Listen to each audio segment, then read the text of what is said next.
Good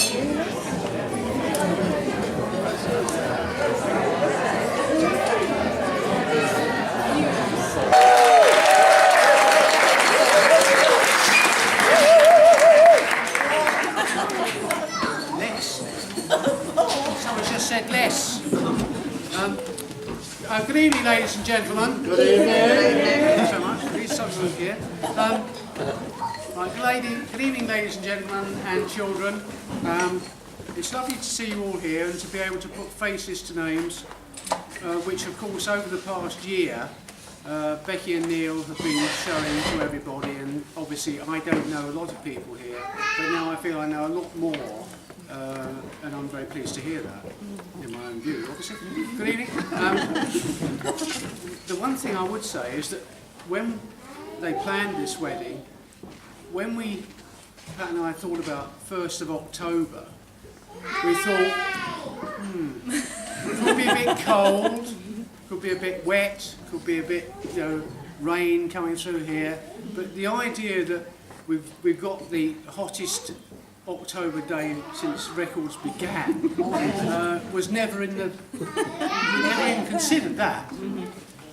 So that's lovely. That, it's been like that. Anyway, I don't know if anybody has told you, but I'm actually an inventor and a writer. I must say I'm not very good.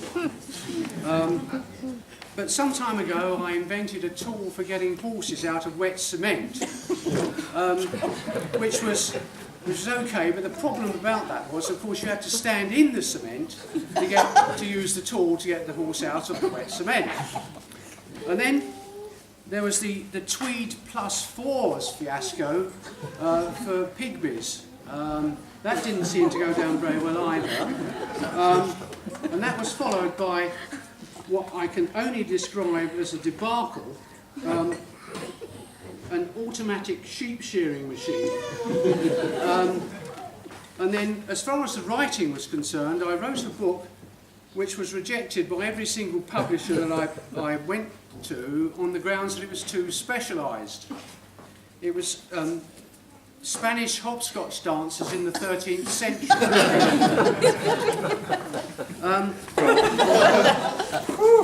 Right, well, for some reason I thought I was going to be the last speech, and I thought following Jonathan might be a bit easier because everyone would be, I don't know, laughing at me. But, we'll see how we get on.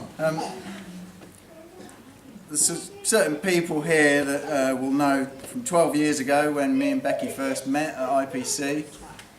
It is about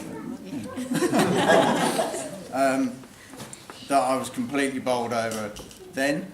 There'll be certain people, I think Simon Hursthouse, I used to send emails going, and as you rightly say, the infectious laugh, I was just, the happiest girl ever. 12 years ago, would I have thought I'd be in a room like this with everybody here, and obviously Becky as my wife? Absolutely not, and I think I'd go and say for both of us that we would have probably just laughed it off. But we are. I did take a long time proposing, obviously. Almost as long as Becky took answering. You are ready. It's not that long, but you see a key word there. She did say yes, but along the way she did say, "Eh?" and a bit of tears, and then quite a lot of silence, which I thought, this isn't how it goes in the textbooks. But we got there in the end, and I'm absolutely made up. I'm really chuffed that everybody's here to share it. It is about this point where my mum wins her bet that I start to crumble. And I'd like to say I could move swiftly on to presenting some presents to the people that put in so much work and help with us. Unfortunately, slight slip up. I know exactly where the presents are.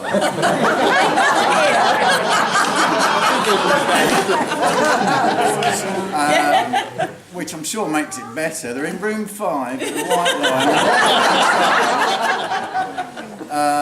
So, we still want to meet and greet and say our thanks and everything, but if you can imagine what wondrous gifts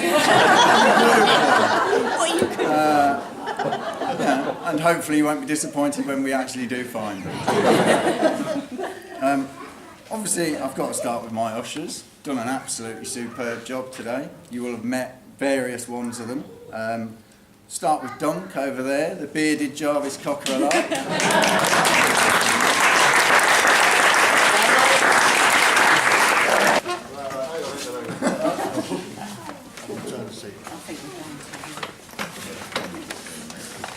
Going to the cinema. Okay. Hang on a minute, let me stick. Is this going to go on?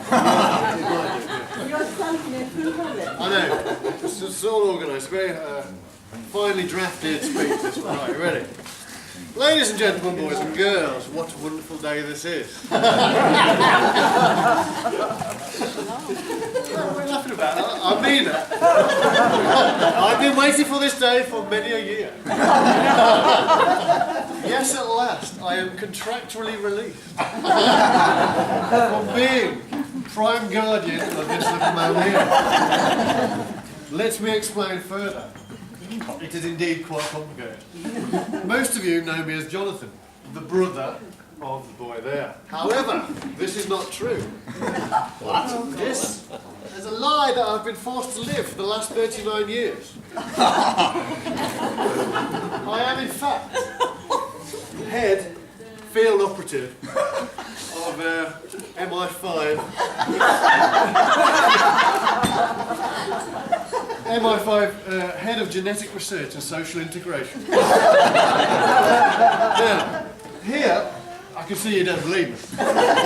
But here, as I'll show you now in a minute if I can figure this thing out, I was obviously a field agent and not one of these computer bots. That's not right, is it? Right. Oh, wait. Oh, no, that's not right. Right, let's try that. Go. This then, Jonathan. See what happens. Hang on, it'll all come flowing through. Number 2. Right, there we go. Right. Here is a copy of the title page of our original contract. A bit worse for it. Oh, hang on a minute. I did a good job there, didn't I? Right, hang on. It's this thing, you see. The cable didn't work right. Okay. There we go. Right. This is a copy of the title page of the original contract. A bit worse for wear because it's nearly 40 years old. Not a lot of people know this. But a major breakthrough in designer genetics occurred on the 16th of September 1972. The birth of the first creature of its kind, a sort of sedated monkey with more or less human appearance. He was, however, had a strange predisposition towards voluminous facial hair. The creature was codenamed a neo-elementary intelligent life form.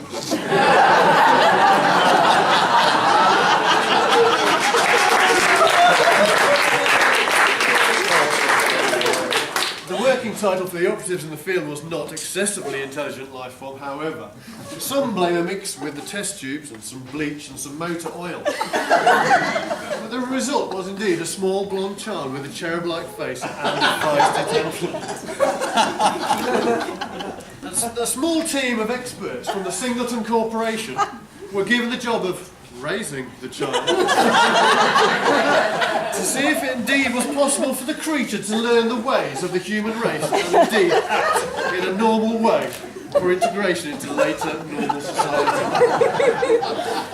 We are lucky today to have all the original members of that elite squad entrusted to the difficult task. I believe the mother figure, codenamed Susan, is here. Raise your hand, please.